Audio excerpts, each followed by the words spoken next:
Gray from Half Lit and DopelivenTV.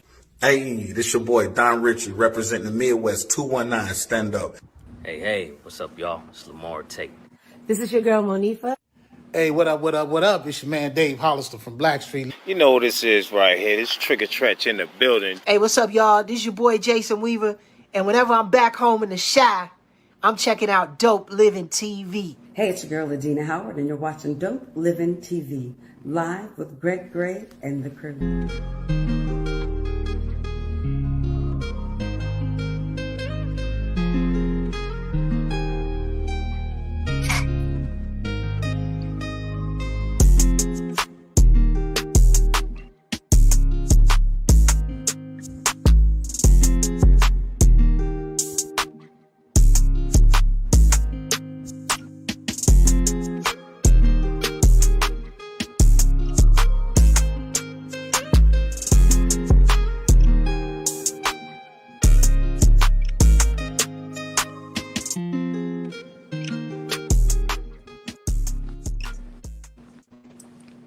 Hey, what's up? It's your boy Greg Gray. It's Dope Living TV Live. Let me start off by saying the views that are expressed on this Dope Living TV Live are not necessarily the views of Dope Living TV or its affiliates. I'm time. What's up, Gina? What's up? I'm so excited for today. Yeah, man. What up, Mo? Hey, Mo, what's happening? Get off that mute button. Get You're off that muted. Mute button, bro. It wasn't me this time. I'm on vacation. Let's go. Vacay. My turn in December. Ha. Man, look. We got a lot to do tonight, so vacation. We talk about that off camera. All right, but anyway, okay. Tonight, He telling us to shut up. Yeah, basically, I can't say it. The Distinguished Authors Guild is coming up November the 10th. Okay, and it's fast approaching. And I'm telling you guys, if you don't get there, you're gonna miss it. All right, but as a prelude to the show, we have some of the nominees that are going to be there. Their books are out, and we've read them. We're ready to say who is not necessarily the best of the best, but who won that night. Okay, Tina, come on, man, come on now. Man, you know what? I can't wait. I don't even know who the winners are. We're gonna first start off with this. Chicago in Northwest Indiana. Get ready for an epic night to remember. We are honoring the past and awarding the future. The Distinguished Authors Guild presents its 5th annual Literary Award Show and VIP Gala. Sunday, November 10th at Theater 47, 350 Victory Drive in Park Forest, Illinois. Proceeds from ticket sales go towards scholarships for first-year creative writing college students. This is a black tie event. Purchase your tickets now at eventbrite.com, keyword Distinguished Authors Guild. For more information, call 219-742-4305. That's 219-742-4305. And remember, everything that glitters is gold. All right, we're going to bring on our nominees, and we are so excited to have these 4 beautiful women here today to talk about their books and their backstory. We're going to start with our very own Natalie. Hey, Natalie is a 3-time winner, and she is now a nominee for she's going for number 4, y'all. She's going for number 4. Yes. And she is author of the romance novel Be Loved by Blue. To be loved by Blue. There you go. And I have that in my collection already. Good. Welcome, Nat. Thank you. I'm glad to be back. Yes. Hey, Mo. Then we got another Distinguished Authors Guild winner, 2022, I believe, right, Val? Yes, ma'am. Yes, Valerie Kim Davis. And Val has submitted an awesome children's book. It is, let me get this right. Hold on. What is it, Val? The ABCs. It's Jamaican Me Say Me ABCs. Making Me ABCs. And this is the Kamala Harris edition. Yes, it's commemorative edition. Yes, the commemorative edition. Yes. and I'm telling you, this came at the right time. It did. But we're gonna get into some details because we got to talk about that. Yes. Then we also have another 2023 award-winning winner, Dr. Linda Holloway, and she has now submitted new books in the children's category. It is called Little Miss Linda Copes with Divorce and Little Miss Linda Bad Girls of Montgomery. There you go. The God. So she's coming for a second time. And I want everybody to know all 5 of her books won last year as a series. So she's coming hard on you guys with these children's books. Now she's coming hard at you. Yeah. But we got a newbie in the house. We have author Frederica Wynn. She has a brand new book out here, and it's titled, let me get it. It's a tongue twister for you. It's a tongue twister. It's titled Little Big Brother and Big Little Brother. There we go. Let's start with you, Nat. Let's talk about your book a little bit. You say me? Yes, Natalie. Oh, okay. So, To Be Loved by Blue is my 7th book. It's the second in a 4-part series, but each book can be read as a standalone. So, To Be Loved by Blue is about Antoinette Tony Kennedy. Her heart has been broken by police officers. She's been disappointed by the police officers in her family. So she seems to be surrounded by these men in blue. But because she's heartbroken by them and disappointed by them, she has shut down her life in terms of love. She is not trying to love, but she has turned to promiscuity, thinking that she's in control of love in her heart. Then she meets Officer Darius Johnson, and he's the newest detective on the Jasperville Police Force. But everything about him is the opposite of what Tony likes. She likes him tall, she likes him chocolate, and she hates cops. He is light-skinned, gray eyes. He's an inch shorter than she is, and he's a cop. But he comes at her with these corny pickup lines, and she can't resist him. And by the time he's a police officer, so he gets caught in an investigation in an illegal dogfighting ring. And by the time Tony admits her feelings for Darius, he's been kidnapped. And she's heartbroken because now she feels like he's in a situation she may never get an opportunity to express her love to him. So from there, you have to read the rest of the book. Oh, yeah. Already. Tony and Darius bring the heat for real.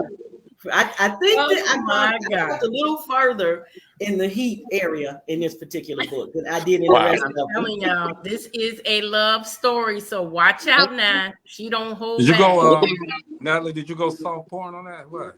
I did not. It's still all in the context of love. It's a love story. You can't have a love story with no love. All they do is kiss and hold hands. That's not interesting. For me, it's not interesting. I'm telling you, get the book. Okay, Val, tell us a little bit about your book because, like I said, it's a special edition. Well, so the first book was published in 2017, Jamaica Me Say Me ABCs. And it was actually written when my daughter was a toddler. Toni Morrison says, if you don't see the book that you want to read, then you write it. And I wrote this book because my baby was a Jamaican, which means that she had an American mom. I come from the South, Florida, and her dad was born in London, but his culture and lineage is Jamaican.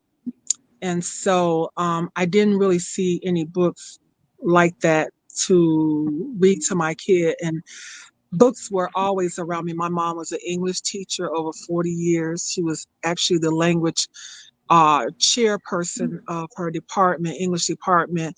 And I was reading very mature books from Yeah, ooh, Iceberg Slim. You talking about Nelly stuff as a kid? Porn. Claude. Yes, I was. I was just going through the library, baby. She had it in there, so I was reading it. Claude McKay, Richard Wright, you Dang. name it, Maya Angelou. I was reading it all, and so for me, books was a part of my lexicon in terms of my vocabulary being extended. My favorite author to this day, still posthumously, is James Baldwin. My mom had everything that he wrote up until just above my head. I think at that point she wasn't buying them anymore. But I was reading all that, and so books were really important. I wanted my children and this new baby that I had, this holler, to really know her culture, and I just didn't see it. So I began to write. And part of the courtship with my husband at the time and I was he really indoctrinated me in the culture by way of music. He would play reggae music and stop it. And then he would tell me what the patois was and what it meant, and culturally what it meant, not just the words. And we would talk about food, and we would talk about places in Jamaica. And before I ever got there, I felt like I knew a lot about that culture. And he always spoke to me in patois. And when the kids were growing up, he would speak to them between English and patois, but then when they were being disciplined, he would go off in patois. So my kids understood the words, but they don't know how to speak it. But I've already told grandpa to be, unlike those kids, you will be teaching my grandbaby how to speak patois in patois, not just to understand it. So that being said, I said all to say this. I went through A to Z in typewrite skiing and found a Jamaican artist who's now renowned. He was up and coming, but he's now renowned, to illustrate it because I wanted to be very authentic. It's very colorful and so on and so forth. And in the back, it's a reader's guide. It's a glossary because I always feel like it's not just about your entertainment, but it's edutainment to educate you while I entertain you. And so it breaks down all these different heroes, these icons and so forth. Now let's fast forward. Um, After I wrote the book, we had Jamaica dominate in track and field far as the women's sports. And so I went back in again and I upgraded it. I had already had Usain Bolt in, but then I wanted to add Kamala Harris. So in the front of the book, previously it was just my daughter as a cartoon form. Um, I had her put in, you could definitely tell. Now, I'm an Alpha Kappa Alpha woman. She's an Alpha Kappa Alpha woman. So, I had to have her in green suit and her pearl down and so on and so forth. And it's about her being bicultural. Okay, so let me say this. There's this whole debate, just like this birthing debate about Obama is the same thing with her. Is she black? What is she? She's Southeast Asian and she has a Jamaican father. And if y'all watch the DNC, she spoke about her parents, both of them. She gave homage to both of the cultures. And when Oprah Winfrey talked about her, she said the same thing. And she said, this is the best of America in terms of immigrants and them coming to see their child to propel to the highest office as chief executive officer in the land. Because we know we know she's gonna win, right? Everybody say right. Right. Right. Okay. Kamala, Okay. Kamala, Kamala. But the book So is really, I mean, thinking about the book, Val, it's really forward thinking because she wasn't running for president when you did the book. She was vice. girl, let me So, tell you, in my mind, I saw her on the West Wing. So I have her in the West Wing. I got these fine Secret Service officers that they would not have the dreadlocks and be as cool as suave as the ones that are in my book, but they fine, the brothers are fine, right? And I have Coffee up there, and Coffee was like the youngest Grammy winning person and female. I think at 19 she got her first Grammy, and she did the song about toasting and all that kind of stuff. And so I have her on the balcony with Coffee, and it's like, we got to be grateful for, look how far we have come. Now, yes, what's absolutely. important about this book to me, even now in terms of the conversation about, again, what is her heritage and how does she identify herself. So if y'all been listening, Don't spoil it. We're gonna get back to that. We're gonna get okay, into some okay, details. Don't spoil it, because I want all to give right, everybody else a chance to talk about the book. But hold yes, that thought. ma'am, We coming back around. Dr. awesome. Holloway, you have a lot of children's books out there. I mean, this woman, every time I open up Facebook, she is here, there, everywhere, all over Montgomery, Alabama, at universities, at school. She's just doing so much with these wonderful books. Tell us about the two that you just submitted. Okay, thank you for having me. The two that I submitted, the first one was Little Miss Linda Go Copes with Divorce. But let me just provide some context. I'm a counselor educator, and so I had written some articles, and from those articles, I really wanted to target children. So one of the ways to speak to children is through books. So what is unique about this is Little Miss Linda noticed that there are some things that are going on with her parents. So in this particular book, it actually deals with the divorce, and divorce can be a very challenging topic to talk about. And so we try to make it as very interactive. So in the book, we hit some hearts where children can find the hearts. We also have what I call LOLs. And LOLs are learning out loud. These are questions that you can actually ask. You can actually ask the children as you go through the book, but they can find the hearts throughout the book. And one of the things they also did was they created different items so that Linda can actually discuss divorce in a very wholesome way, so it wouldn't be very challenging for her. So she was able to do, they did what they call a We Love You jar. And in the We Love You jar, Linda gets to ask her parents different questions like, who would I live with? Because they were once married. So she wanted to know, like, if there's a particular event at school, with who is most likely to come and things of that nature. So it's a very, once again, like I said, it's a difficult topic to talk about, but we do know that divorce does happen to children, and we deal with a lot of things when it comes to mental wellness, emotional wellness. And so with that being said, this is a book that will do that. The other book is that it's called Bad Girls of Montgomery. What bad actually stands for something, but Little Miss Linda is originally from an all-black town, and this town is called Mount Bayou. But in this town, this is the first time they're going to teach a class on social justice. So they're taking a road trip, but this is just not any old road trip. They're actually coming to Montgomery, Alabama. And one of the things that the teacher said is she wanted them to do a project. They could do a paper or whatever they wanted to do. So Little Miss Linda focused on the women during that time that participated in the Montgomery bus boycott movement that you may not often hear about. They're actually illustrated on the cover here. We all know about Rosa Parks, but there was other women that were also played a very significant role in that. So it teaches the children about that. One of the things that my books do is, once again, we hide different things so the students can find those different things. So there are civil rights things that they actually have to locate throughout the book. They also have LOLs. These, once again, these are learning out loud questions that you can actually ask the student.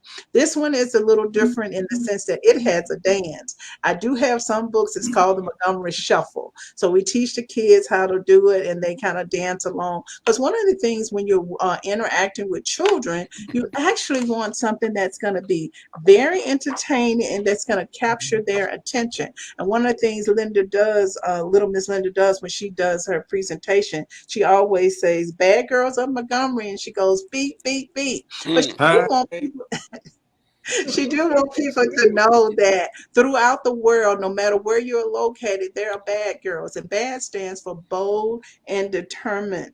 And because when her father, she was telling him that's what she was going to do a paper on, it was like, bad girls, what are you talking about, Little Miss Linda? And she tells them that's what it is. And this book is really designed to get young children as well as older people to think about who has made a difference in your community. We often think about globally or in our country, but sometimes right there in your community there have been people who have made a difference. And it's also to inspire young children that you can do the same thing, that you can make a difference. You can find a particular thing that of interest, and then you can actually make a difference, whether it's writing a letter to your politician, whether it's getting people to go out to vote. And so we're really excited about Bad Girls of Montgomery. So looking forward to Wow. purchasing it. Little Miss Man, Linda getting around, that's boy. history there. That's I'm nice. telling Miss you, every Linda, time I look getting around, around. little Miss Linda is somewhere. She's somewhere. And she's not playing. I mean, those books are really moving around and getting recognized. So kudos to you, Dr. Holloway. Thank you. Now, Frederica, your book is a little bit different. Yes, it is. Yes, Tell it us is. about it. So, Little Big Brother and Big Little Brother goes into two little boys that are brothers. It talks about their characteristics, their personalities, and things like that. So if you notice, these are my babies. So one of them is a lot older than the bigger one. So the bigger one's the baby, and the older one is the smaller one. So it also narrates around teaching kids, no matter your shapes or sizes, you can do anything that you put your mind to. Because of a lot of our kids around just youth and how they think and how they feel, they get a lot of discouraged with a lot of different things. So I wanted to do something for a lot of brown boys or black boys to teach them that no matter how they look or how they feel, or whether if they feel like they can do certain things, that they can definitely strive harder and to go harder with different things with how they may feel. And they also have a second series, which is called Little Big Brother and Big Little Brother Goes to School. So they have two books. They have two books. Okay. Yes, indeed. Man, I can't even imagine how they feel looking at a book and their pictures in there. Yes. They are really, when I say the books they at school and they talk about their books with other kids, it's more so like, I have a book and then it's like other kids be inspired by it, wishing that they, had something done like that. So Awesome. Very inspirational. Awesome. Wow. So let's go back around to Natalie. Natalie, we're going to talk a little bit more, get a little bit deeper into the sex books that you have. Wait, what? Sex books. Yes. Gina. Oh, you, Gina. Gina, stop it. Those are instructionals. Let me just ask, how does your family, your friends, how do they feel about you writing these type of romance books? Everybody's good with it. Like I said, so I was concerned about my mom. She was the first one. Everybody, I know you're not gonna write that song. Right. So, all right, Kathy, I'm gonna need you to catch on. That's my sister. She don't read the book. We know. We read the book. So the very first one that I wrote, Then Came You. I read it past my sister, my mom, and I really questioned my mom though, and she said it's fine. It's in the context of them being in love, loving each other. It's not just raw raunchy sex, Greg. So my mom said it's fine, and that's what I'm rolling with. It's fine. Now I was concerned about it's fine. I was concerned about the church people and how they would react to it. But I didn't get any pushback from that either. And actually, again, what I say is the church is full of people who doing what's in my book, and probably more, Greg. So, Natalie, I haven't said anything, but if you want me to ask questions, is that lotion optional? See, I finally got you. Usually nail me, Greg, but okay, I'm so good Natalie, now. So Natalie, you didn't get the stank lip. You're like, I did not get the stank lip. Actually, believe it, more times than not, I get the question: is there sex in the book? Oh. So people want to know because they want to see, they want it. But I do try to taper. I try to make it sexy, but I try not to go over the top. Okay. Well, it's a part of life. It is. That's how we all got here. That's how we all became Might married. be an instructional book. That's why her and Pastor Murphy been married for 38 years. Well, all right. But Natalie, I see what you're talking about. Seriously, all kidding aside, because you have to give everybody, you to reach an audience, you got to have something for everybody.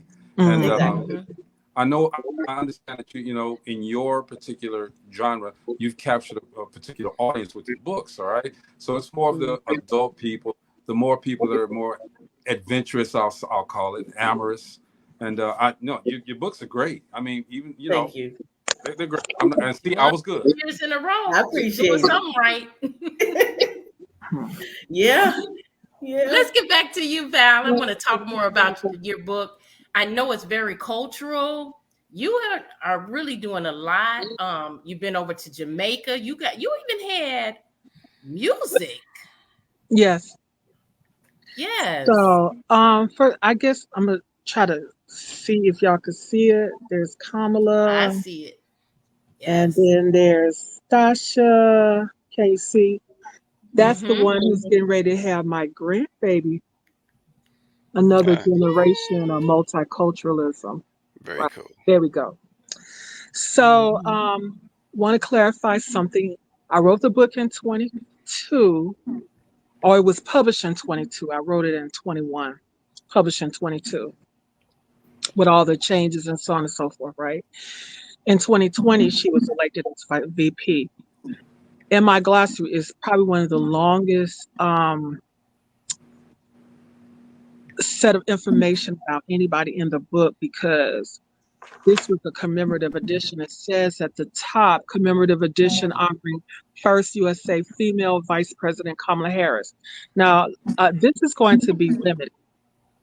We're going to retire this one because I know she's going to win. So I've already talked to my illustrator that on November 6th, the one that's this president will go for, and this will be obsolete.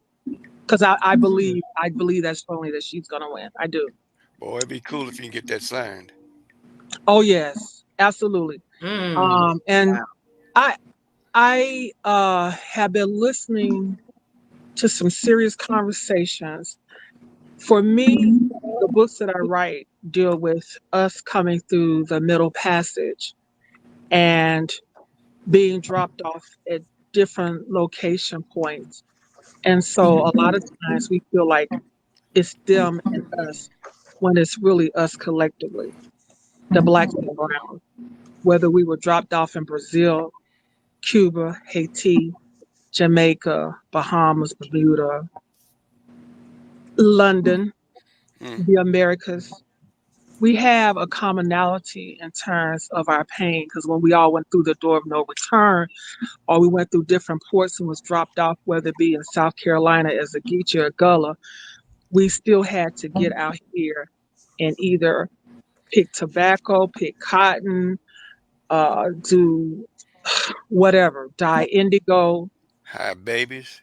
have babies, were wet nurses, were raped, the whole bit. It was just that in America, it was very much more strategic in terms of making sure that there was a disconnect with the language and a disconnect with the tribes, more so than you would find in the other Caribbean countries. And I have looked at this, and I really believe that that's why there's so much more trauma in America with us, because we wasn't able to keep a lot of our history, our culture. When we talk about patois, what is that? That is broken English, and that is the remnants of the West African language, whether it's from the Fulani tribe or the Wolof tribe or whatever. And a lot of times when the people are speaking these languages, they don't even know patois, because it's considered English, like ignorant, like African American English. We talk about speaking with American Standard English, and then our stuff is so colorful. You don't want to be in circles where it seems like you're ignorant and you don't know how to command the English language. But privately, we speak and do whatever we do as far as our dialect, whether it's from the DMV and we say things a certain way, or down south, or if we're in the Midwest or the East Coast or the West Coast. It's the same in terms of the Caribbean and different things that got kept in the lexicon. And so, that being said, when I started writing these books, it was to say, that there's no shame in our language because it's a language of survival. It shows our creativity. It shows how we're able to fold pieces of our former language into a new language and create something different. But where the great divide is in terms of American slave, uh, in terms of down the road and our legacy versus the Caribbean African, is if you'll notice that sometimes Caribbean people and African people have issues with African Americans because when they come over here, they thrive, and they say, well, why haven't we thrived? Because there were different things done to us in terms of how we were battered psychologically. Our trauma responses were much different because of the things that were really stripped away from us, the basics, that some of the things that they got to hold on to in terms of family that we didn't, even though they were under slavery. You see what I'm saying? So now, if you fast forward this conversation, you got Drake and Lamar, right? And this whole thing about you're different, people are saying they're different from us. Well, are we really different from each other? No. Because that's what Dr. Michael Eric Dyson has been talking about lately, how divisive that is. When we start talking about they're different from us, or I'm better than you, or I'm more blacker than you. And you might be light skinned too, and you got gray eyes, or you got light skinned eyes. Somebody been up in the woodshed with your great grandmother. Calm down. You know what I'm saying? Wow. You don't see it that way. And so there's a division. So here we are, this woman who has a plethora of experiences from having a educated Jamaican father who was a professor at Stanford, a mother who was educated Southeast Asian biologist, scientist, and they met in grad school, married, had two girls, and they brought those cultures together. Now in Jamaica, they would call Kamala a coolie because it's very common. The motto there is out of many one. And Asian, Southeast Asian girl like her with a Jamaican dad in Jamaica is called a coolie. That's very commonplace. Chinese, Jamaican, that dark skin Jamaican, Dutch. You see how the Irish, Jamaica sound like an Irish type of sing. If you hear how it sounds like it has an Irish influence the way they speak. So a lot of Irish people that live in Jamaica. So this girl lived in America, moved to Canada, went to HBCU, went to Cali, had a black man that groomed her. I don't care about her relationship with him or whatever. That's her business. You know what I'm saying? It's between her and God and whoever and her business. But I'm saying to us as we're looking at her and we're like, what is she? What does she identify? She identifies with it all because she has that background. This girl grandmother is chocolate as they come out of Brownstown in a parish in Jamaica, running around with her dark-skinned cousins and stuff like that. When you go to Jamaica, because we got a lot of family in Jamaica, we got a lot of family in Canada, it looks like the United Nations. That's very commonplace. I'm used to that, and that's why I want to have this conversation long time ago when my kids was eating brown stewed chicken and red beans and rice and curry goat, and friends were coming over and their daddy was bop, bop, bop, and giving their friends sour sap and cola champagne, which is not alcoholic beverage. What is all this about? They didn't understand that, but as years go by, a lot of people have adopted the culture. Why? Because we embrace the culture. We taught our children the culture. My ex was like, they have to eat their culture, they have to hear their culture, they have to, be enmeshed in it. And that's kind of what the book does, right? It brings those cultures together. It connects those dots. It connects. And it doesn't matter if they're from, Jamaica. And you know what? It's not really, it's a story that just highlights about Jamaica. But if you look at it, we have a commonality in Puerto Rico. Puerto Ricans and Mexicans have a hard time with each other. Why? I don't know, because both of them got African blood running through their veins. But we don't know our background. And so because we don't know it, we are very divisive with each other. We tear each other down, and then others look at us in humor because they know our history. We don't know our history. And so I love the fact that Dr. Dyson is really calling Kendrick out and saying, you know, you don't need to be like that. You don't need to move like that. You don't need to put that in the universe like that to come out. That's really what we're trying to get away from. Yes. I'm going to come over real quick to Dr. Holloway because I have a question for her. I just would really like to know, Dr. Holloway, how does Montgomery, Alabama, how do they embrace your book? They embrace it very well. Actually, there are several places that actually host the book. Like, I'm really excited about the Legacy Museum actually carries the book. And the Legacy Museum is one of those places where it's an entry point when people come into the great city of Montgomery, they actually go there because as she was talking about the various things, this is a museum that actually talk about the legacy of lynching. And so you get people from all over the world. So the book is actually there. It's also at the Rosa Parks Museum. So what I did, because it does have the flavor of the particular city, is to make sure that it was placed in those strategic areas so that it can be received by the various people, not only just here in the city of Montgomery, but those outside of the city of Montgomery. Because like I said, for oftentimes when people hear Montgomery bus boycott movement, they think of only of Rosa Parks, but we know that Joanne Robinson, Susan McDonald's, Carvin, which was only 15 years old, she was actually even before Rosa Parks. So it does highlight and gives a historical. So it's been very well received, to answer your question. So just like Val's book, which is bringing history, you're bringing history as well. Absolutely. So that's history in the making. And that's what we want to do. We want to make sure that our children understand the history and they know the backgrounds. We can't just say you're going to start from 2024. They have to know in order to carry that on to their children and their children and so on and so forth. Now, Frederica, you take your children with you when you're doing book fairs and different activities. Tell me how do you handle that?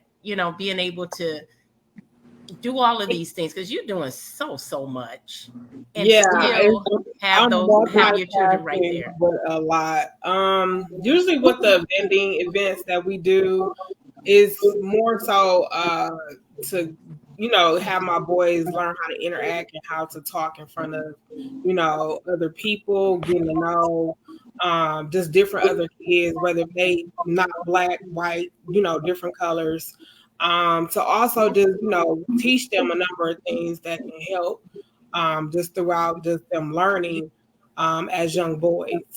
But we do a lot. It's not easy as a single mom because I'm also a school bus driver, so I'm working with kids all around doing different things. Now, most of the time when we have businesses, and a lot of us have businesses, but usually our children don't want to be involved in our businesses. How do you work around it? It's kind of hard to keep them focused sometimes because a lot of times they goof around and play even when we at some of the vending events. But ultimately, I try to get them to understand, what I'm doing, like how big it is for them. Because not a lot of kids of color have books. So, for me, because of where I come from and my background, I didn't have my mother and father that, did anything for me to have, it's like, look what I got, So it's just more so teaching them like the values of life. And also just, I'm like, this is something that I want y'all to have to, pass down, like even when I'm gone, like this is generational wealth. Yeah. Okay. You think they're catching on? For the most part, let's try. They might have a ways to go, but you keep at it, they'll get it. Yeah. They still young, so it's a lot. Yeah. Natalie, what number are you going to stop at? Now, Or are you gonna continue? As long as God said keep going, I'm going. I'm not going to stop. Gina, you might as well go ahead and post some cement out in front of your house so you can put the stars in the cement. I'm just saying though, man. Yeah, have a Love star. that. But I like Natalie be the first star in there. Give somebody I else like a chance. that. Give somebody else a chance. You know, at certain would be points awesome. in time with these award shows, they look at them and say, "Well, hey, man, he got enough. Let's get somebody else." You get them if you earn them. You can't just get mad and boot me off the podium. You putting But in see the what work. happens with Natalie when she gets up there, man. She run like she run up there like it's The Price is Right, man. And then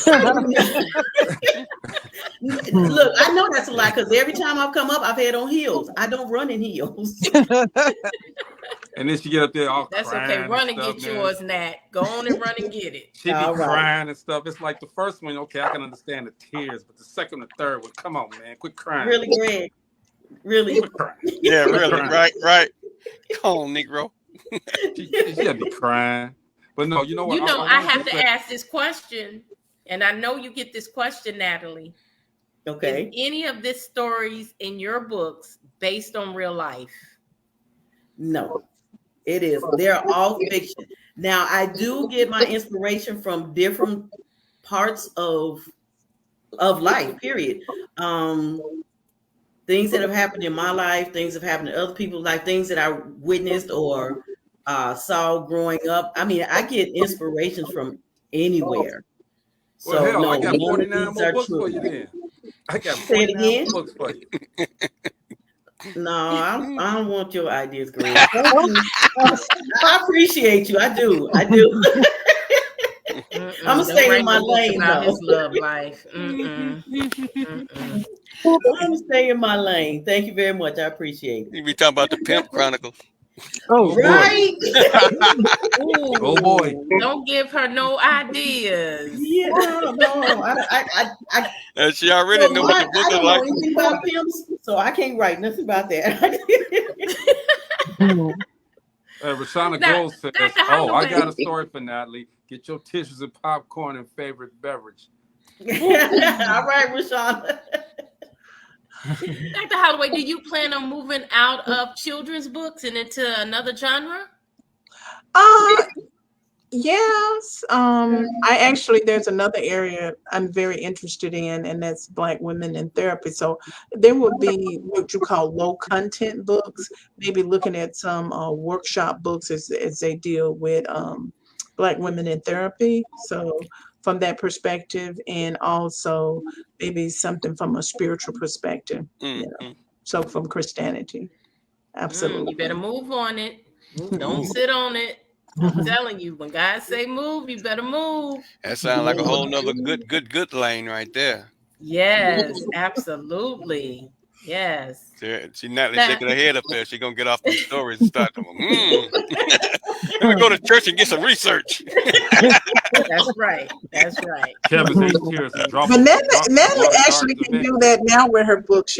She can have workbooks with her romance books, you know. So yeah, work that in. That wouldn't be a You bad know thing. what, Natalie? That is a good lane too, because people need that. They need education on relationships. They need education on marriages. Yes. How to stay together. I'm working on And something in that lane. okay. She already in there. You know, people don't want to go to therapy. They don't want to go to counseling, but maybe they'll read a book. Right. Yeah. So yeah, it is. I do have some ideas on the burner right now. Val, I know you have a lot of things swirling in your head. We talk all the time, and I know you got a lot of things that are on the burner that's coming out. There's some things that came out. Talk about what you're doing. So we just had our boule, Alpha Kappa Alpha had our boule, and they put a clarion call out for writers to be involved in a inspirational, meditational book. And I submitted and I was selected. So it just got the grand debut. It's called Leaves of Wisdom. I'm very excited about that. And y'all know we 360,000 strong across the globe. So this book is going to go everywhere. And for me to be solidified in our history and in this year where, we have a potential president, and I know I keep talking about it, but I'm very proud of that.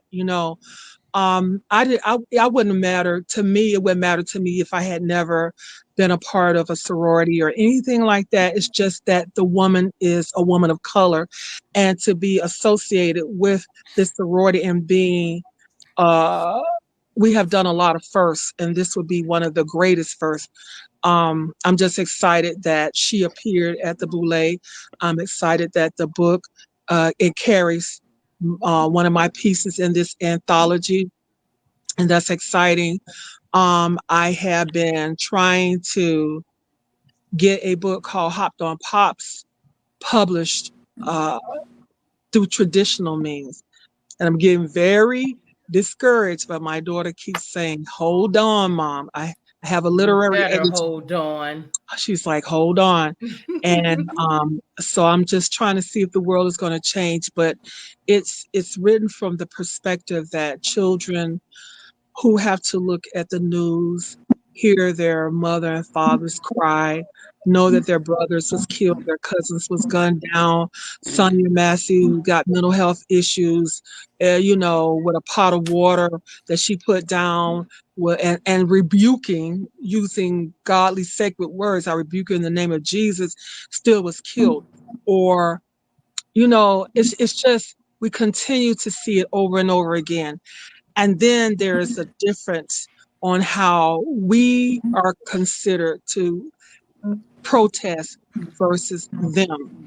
So when they did what they did on January 6th, we said it was an insurrection. They said it was a protest.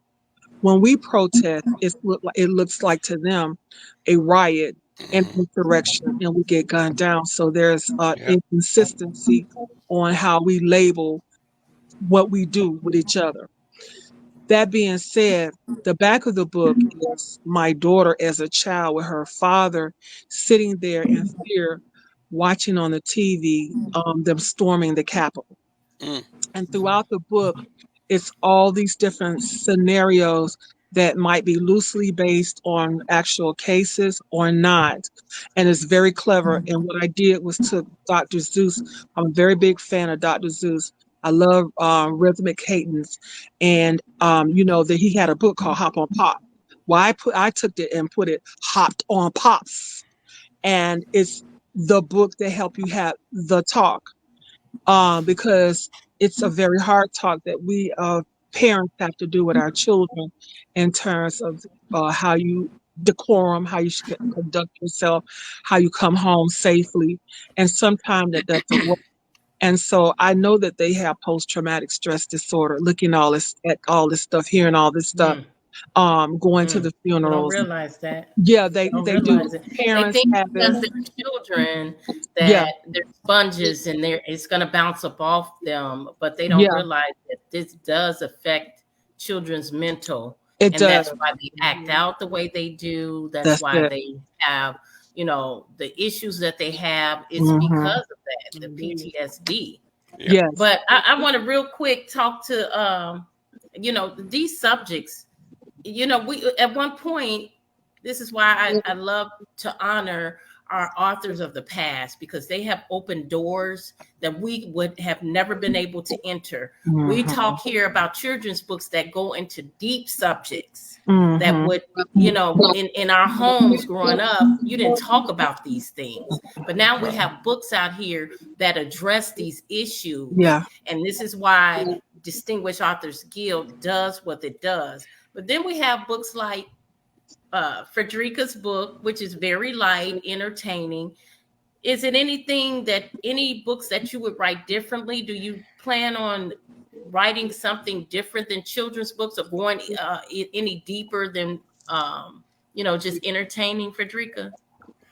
Yes. I thought about doing something around what kids handle like their feelings, like, you know, emotions and things like that, because kids are not really good with expressing themselves. So I definitely want to do something like that. I had another idea. I have so many ideas. Yeah. That's okay. Yeah. That's okay. Yeah. So I'm telling you, you guys your books are nominated for a reason, and we don't take it lightly. I wish Marcy was here to tell you, because she's one of the readers and she give the feedback on the books. And you know, when they're nominated because they're great books. There are no errors in the books. They have a cover that attracts a reader, and they have content that keeps the reader engaged. And that's why your books have been nominated. So I want to say congratulations to all of you.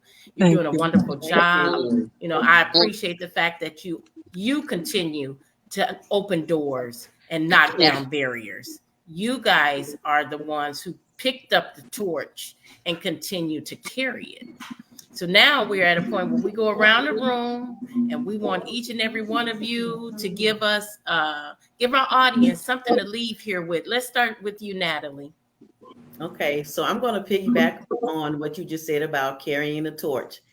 And for me, carrying the torch means imparting the information that I received as a self-publishing author into other future authors. So I have created a workshop called the From Pen to Publish, the Road to Self-Publishing Workshop. I'm actually going to be hosting it this Saturday virtually. So if you go to my website, netsbooks.net, then you can sign up for this course. And in this course, I will walk you step by step through the process of becoming a self-published author. And currently today, I have 4 authors who have completed the course and who have completed the process and are now self-published authors, and 2 have been nominated for DAG Awards. Oh. So if you are a writer and you want to take it to the next level, do it. I can help you walk through the process. Wow. Wow, that's awesome. And this was the introvert that didn't want to speak, didn't want to get in front of an audience. And now look at her. She got 3 little glass awards right next to her, and she got a big old smile talking about some y'all can come to me and I can show y'all how to get your hand in the cement. That's right. And it was Gina Gatson that told me to get out there and do it. So yeah, I definitely give you your kudos. I remember that show. That was a show from way back. Right. Yes, yeah. it was. Yes, it was. Come on, Val. You always have some good nuggets to give and some educated nuggets to give. Give us something to leave here with. So my company is called Caritas Collection. Caritas Collection is a LLC. And I always try to encourage young authors. And as soon as I find one, I send them DAG's way. But I always tell them, make sure that your anything that you write remains relevant and timeless. And so Caritas Collection is like a play on words. Collectively, we carry this. Well, what is this? We carry each other. We carry our culture. We carry good news. We carry a protocol and a proper way to live our lives in terms of honoring ourselves and our ancestors.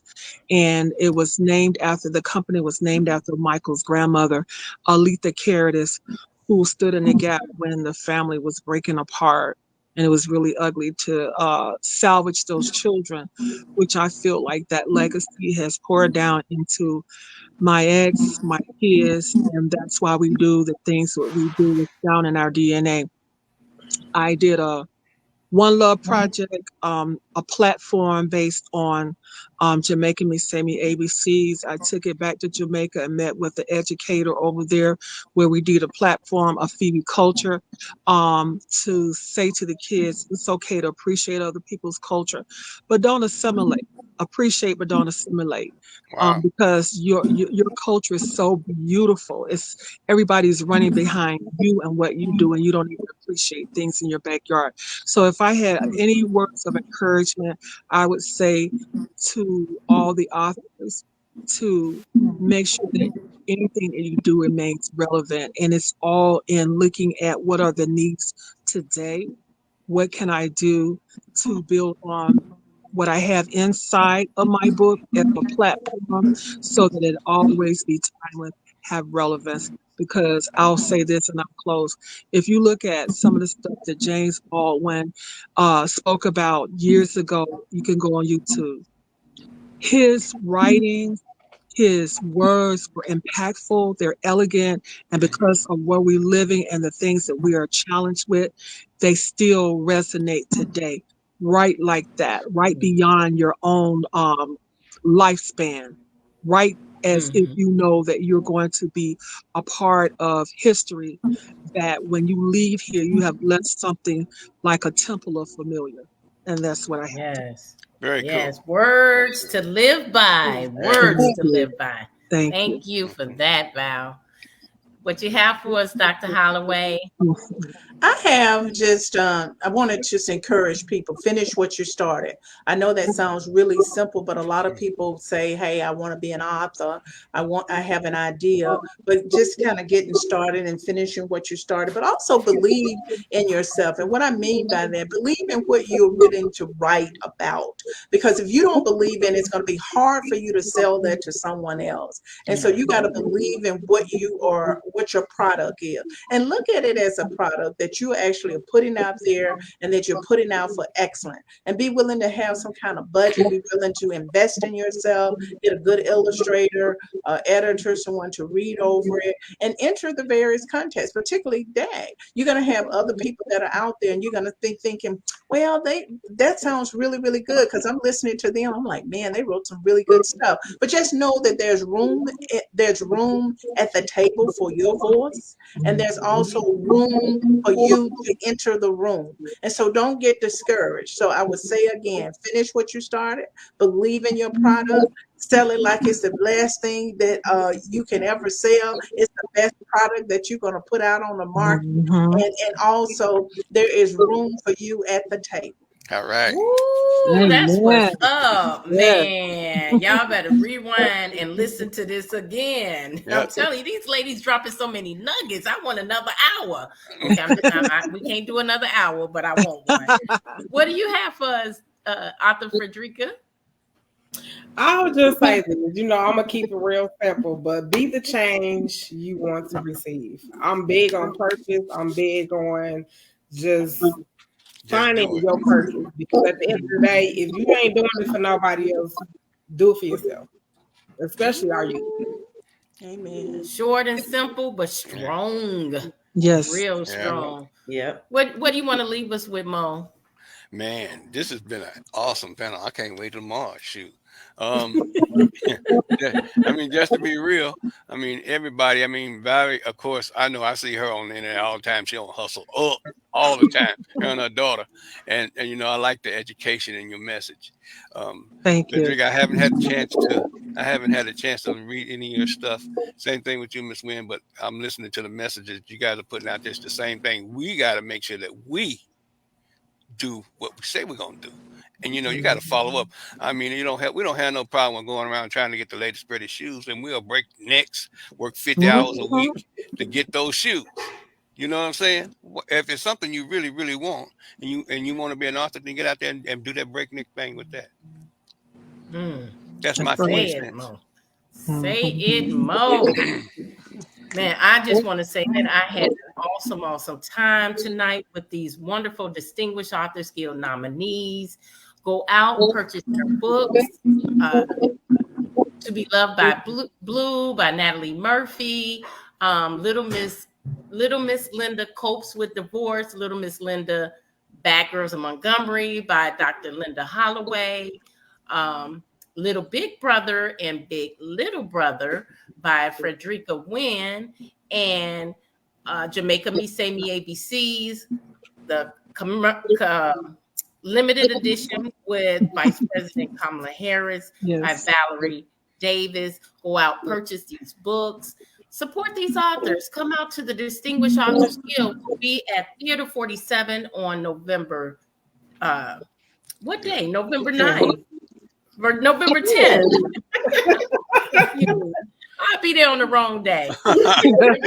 Theater 47. Come out, support them. A portion of the proceeds from your tickets goes towards the scholarship. So not only are you supporting these authors here, but you're also supporting college students who are in the writing field. Come on out, be a part of this. It is going to be an epic night.